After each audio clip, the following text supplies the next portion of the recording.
guys, good morning. Love shout out ako sa lahat ng mga vloggers all around the world and especially my Team Ho family and Team Maya family. Yun guys, pasensya mo na kayo guys, wala muna akong content ngayon na another place kasi talagang busy ako sa trabaho guys as a lady guard. Yun guys, while waiting naman sa aking duty guys, maya magbubukas na kami guys bago mag-9 siguro, pero ngayon muna is gagawa muna tayo ng content na para hindi tayo masiro kahit sa isang guys, isang linggo, isang beses makapag-vlog man lang ako.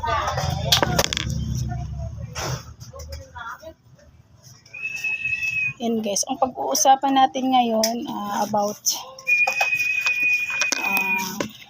kung paano ma-monetize ang ating channel. Yun na nga guys, kailangan mong full or ma-reach mo yung requirements sa YouTube na 1K subscriber and 4K watch hour. Kailangan mo yung ma-reach or makuha para makapag-apply ka sa monetization. Yan guys. Napakahirap talaga guys kunin yung 4,000 watch hour kasi kung walang manonood sa'yo or walang talagang hindi mo yun ma-reach, ang hirap talaga guys. Pero walang imposible guys kung talagang gusto mong ma-reach yun, talagang kumbaga kung gusto mo talagang guys is makukuha mo yun. Kung interesado ka talagang ma-reach yun, gagawa ka ng diskarte or paraan para makuha mo yung 4,000 watch hour guys. Kailangan lang talaga ay maraming manonood sa video mo para yun ay ma-reach mo yung 4,000 watch hour guys, at makapag-apply ka sa monetization. Yun naman guys, 1K subscriber, hindi man mahirap gaano kunin kasi 1K lang naman yung ma-reach mo kailangan para makapag-apply ka sa monetization.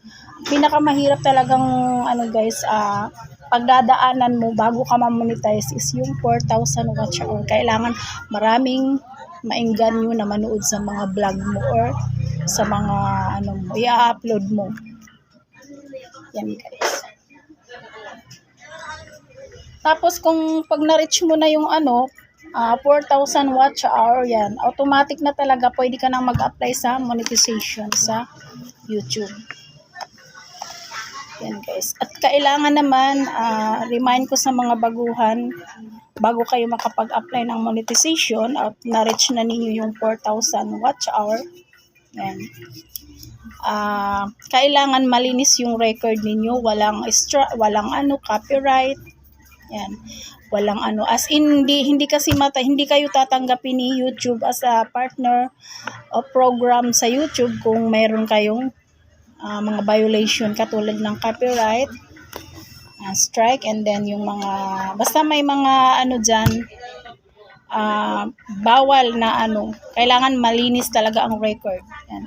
Ako naman guys, sasabihin ko sa inyo, bago ako nag-apply ng monetization, lahat ng mga copyright ko, katulad ng mga song ko, is wala na akong choice guys na pagpipilian, kundi mute. May pagpipilian kasi niyan, mute or dispute or cut the segment. Yung ibang mga video ko,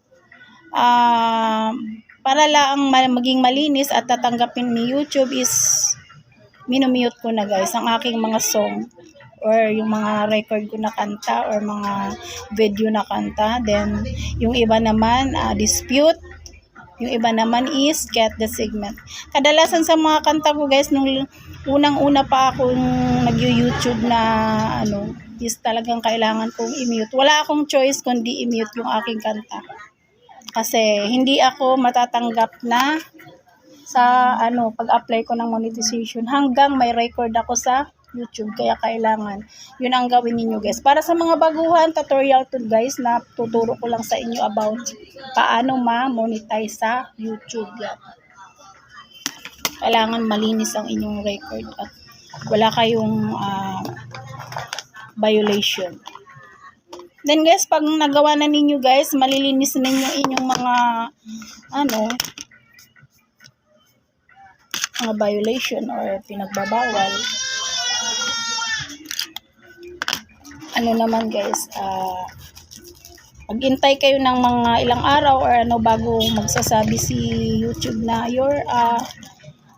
congratulations, you're a monetized channel and partner of YouTube, partner of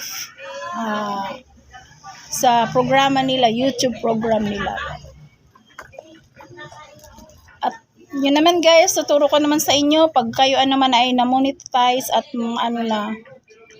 ang i-reach naman ninyo is $10. Yan, $10 naman.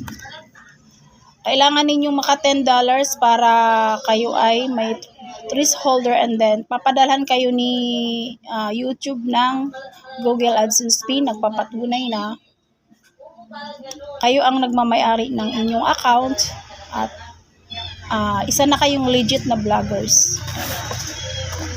Pag naka $10 na kayo, automatic na yun, magsasabi na si YouTube sa inyo na confirm your address at ipapadala na yung Google AdSense Pin. Alam nyo ba guys kung saan yan maano sa post office? Kukunin ninyo talaga yan sa post office. Pag nagsasabi na pinadala na ni YouTube yung inyong Google AdSense Pin, yan, punta-puntahan niyo sa opisina ng kung saan naroroon kayo at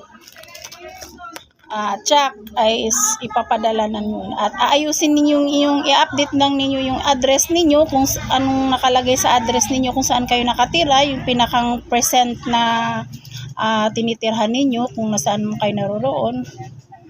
Tapos, yun, i-submit ninyo yan, and confirm your identity. May magsasabi sa inyo si YT at magpapasa kayo ng valid ID yan.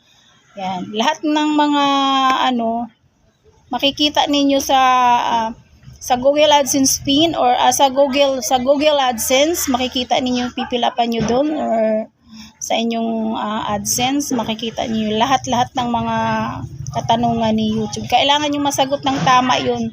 Correctly spelling at saka yung ninyo, yung mga details about, kailangan yung mga nakalagay sa ID katugma nung isasagot ninyo, lahat-lahat ng mga details kailangan tama.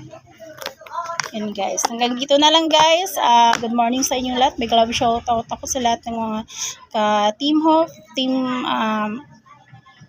Team Mayet, yan, mega love shoutout kay Eunice Mayet, yan, sa lahat ng mga sponsors dyan, kay Edesa Sipantaho, yan, kay Sir Jesus Powerful, yan, lahat, yan, Edna Delante, May Arch, Lona, John Lastimoso, yan, especially sa aking President Jeronimo Kabodbod Vlog, yan. Thank you so much.